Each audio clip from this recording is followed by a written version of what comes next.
Mr. Speaker, by leave of the House, I move that we declare a privilege hour. Is there any objection? There being none, the Chair declares a privileged hour. Mr. Speaker, the first member who wishes to avail of the privileged hour is the Honorable Leia Pakis of Party List Ang Nars. The Honorable Representative of Party List Ang Nars, Representative Leia Pakis, is recognized. You may take the floor. Please proceed. Mr. Speaker, I stand here today to talk about healthcare and the majority of the health workforce called nurses. I would like to start with a short description of our healthcare system based on University of the Philippines National Institute of Health Universal Healthcare Study Group that says, within the country, there are glaring disparities in health status among regions and income groups. This disparity in health status results from the inequities in society in general and within the health system from the inequity in access to health service. This inequity in access results from a health system characterized by inappropriate governance with the health system, antiquated and inadequate health information system, ineffective regulation of health goods and services, fragmentation of health service delivery, a dysfunctional health workforce, and unfair, unjust, and inadequate healthcare financing. Recently, the Universal Healthcare Program was approved by the President. Universal Healthcare is defined as the provision to every Filipino of the highest quality of healthcare. But this program is entirely geared to gathering more membership to PhilHealth as a basis to help provide for healthcare services. The entirety of this scheme is illness-oriented to the neglect of health promotion and prevention of diseases activities. What ails the present Philippine healthcare system? 1. A huge discrepancy in the quantity and quality of healthcare services received between the poor and the rich. At its extremes, insufficient for the poor and marginalized groups, and world class for the millionaires, billionaires. In our country, given the same disease, the rich will survive and the poor will die. For example, consultation fee of a medical specialist is 1,000 pesos.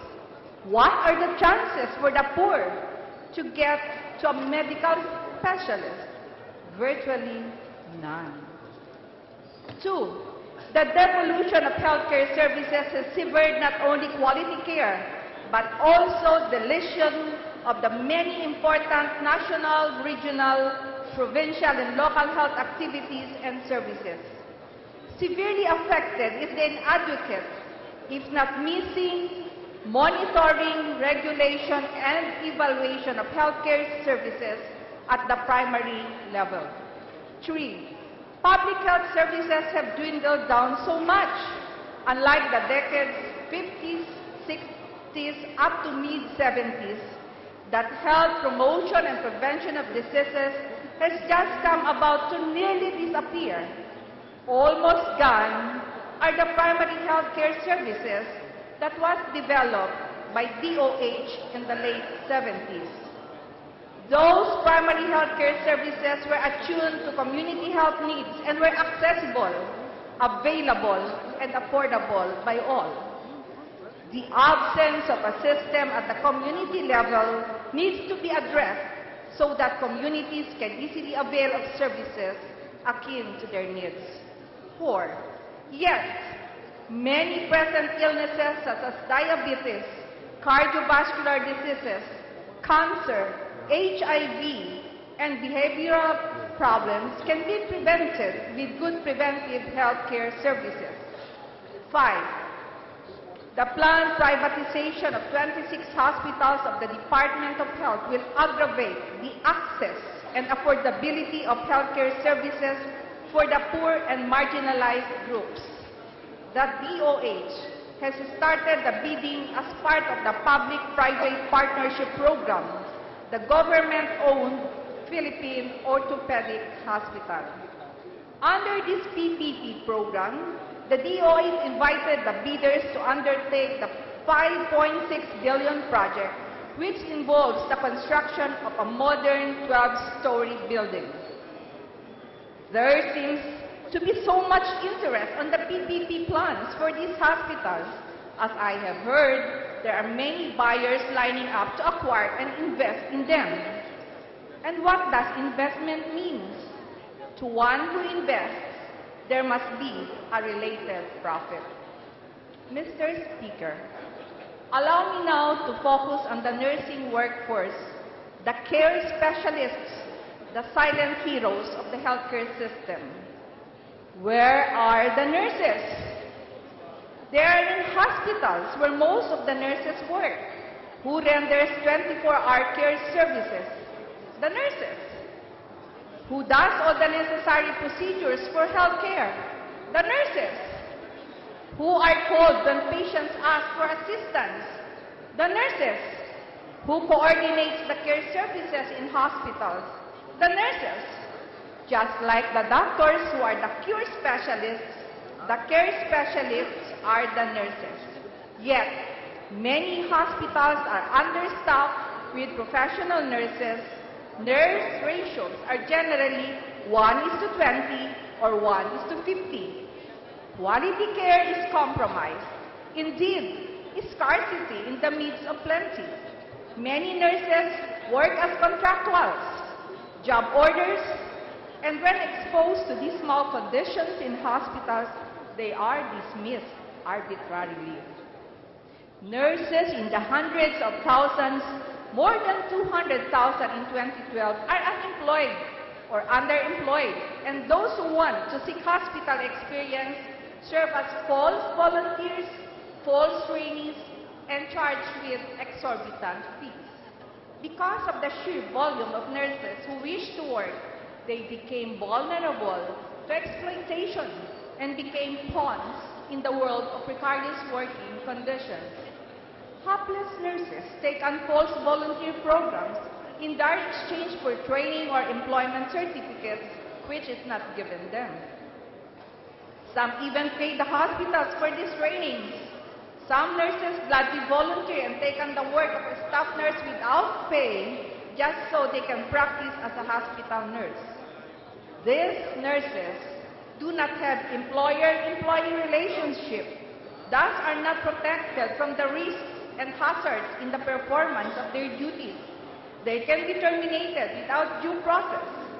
We have nurses working in hospitals as contractuals for more than 2 years, but they have yet to become regular employees. They do not receive basic benefits allowed by law like Pag-ibig, SSS, GSIS, PhilHealth, or 13-month pay.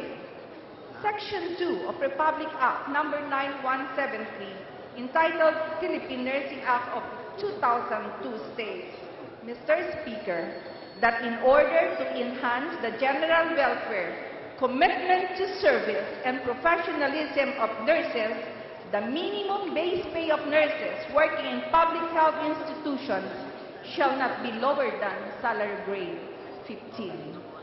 Salary grade 15 has a monetary equivalent of 24,887. To the dismay of these nurses, the present salary grade implemented is salary grade 11, or roughly 18,549. Asking for the implementation of SG 15 is not too much. It is a decent amount for a nurse to provide for his or her family as he or she performs her duties to provide quality health care. Ironically, despite the severe need for nursing services here in our country, our nurses are forced to leave the country in search of better opportunities abroad. Today, our profession mourns as we lose a colleague, I want you to meet Mr. Eranio Santos. He was a man who dreamed of big dreams. He would have been content to stay in his town in Angeles, Pampanga, where he worked as a clinical instructor in Holy Angel University. He was an orphan and was forced to support his siblings. He waited for 7 years for his papers to be processed for migration to U.S. He chose to migrate to Ohio and later on moved to Tennessee. On the fateful day of July 20, 2013, after coming from work, Mr. Eranio Santos was shot and killed following an altercation. The perpetrator of the crime did not only kill him, he took his car as well. His life ended on the pavement of the parking lot. His dreams of a better life for his family forever shattered. Luckily, where do the unemployed nurses try to seek jobs? In call centers, beauty clinics, gyms, spas, hotels, drug companies, and as crews in fast food chains and restaurants. It's a lot of ways. You have just heard my descriptions of the poor working conditions besetting our nurses where they are employed and the inequitable positions of their work situations. While in the past, the Philippines can boast of good nursing education programs and services, sadly, it is only in our country in the ASEAN region that has no chief nurse position in the Department of Health. What a pity that in the early years, nurses from other ASEAN countries were coming to study in our schools and to make observational field visits to our health units. That was a glorious past, and now we are behind in every indicator of development. Where are the public health nurses who used to make home visits to families and gave health lectures to mothers on healthy family living and care of the very young adolescents, adults, and elderly, as well as pregnant and postnatal mothers? When you really come to think of it, it is really caring from womb to tomb. Can we imagine a world without nurses? Mr. Speaker, we believe that a strong nation begins with a healthy constituent. Our vision is to make the nursing sector an effective partner of the government towards building a strong and healthy nation. It is our primary thrust to equip every barangay health center and public school clinic with a nurse to deliver quality primary health care for the promotion of health and prevention of sickness. If this happens, then you wouldn't see thousands of our nurses leave the country. I would like to put forward for us all that health is the be-all in all our lives.